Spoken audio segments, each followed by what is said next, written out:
And new at 10, he was serving a life sentence for the murder of Peggy Hetrick. But after serving 10 years, DNA proved Tim Masters' innocence and he was set free. Fort Collins Police Lieutenant Jim Broderick was then charged with making false statements leading to Masters' conviction. Now those charges have been dropped. 7 News reporter Marshall Zelinger uncovering taxpayers have been paying big bucks for Lieutenant Broderick to stay off the job. And it's a story you will only see on 7 News. Police Lieutenant Jim Broderick, placed on administrative leave in 2010 while waiting for his perjury case to play out in court.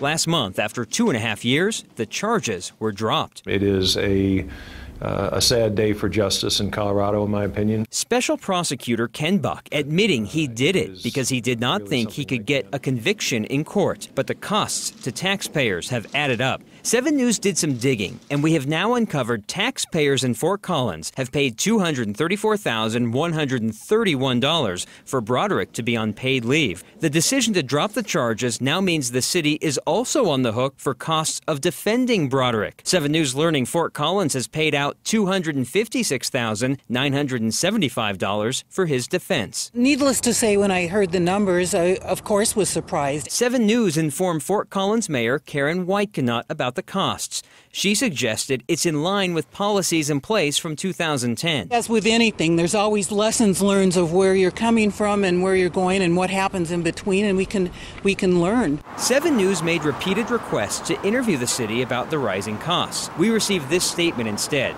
Quote, the costs incurred by the city of Fort Collins are consistent with current provisions in the city code and the collective bargaining agreement with the Fraternal Order of Police. The findings from the internal affairs investigation will determine our next course of action. We're committed to a thorough and fair process as well as a prompt conclusion. I can't even fathom a reason why it would take this long to complete an investigation, even if the criminal investigation was going on at the same time. Whitney Traylor teaches business law at Metro State. He calls it unacceptable, taxpayers covering 2+ years of administrative leave. Within those 2 years, they should have completed the investigation, made a recommendation, and either brought him back or terminated him. 7 News checked, and Ken Buck's office never requested Fort Collins postpone its internal investigation. Fort Collins police tell me the investigation was ongoing, and police were awaiting information from the Weld County DA. Now that the charges are dropped, police have access to documents and information not previously available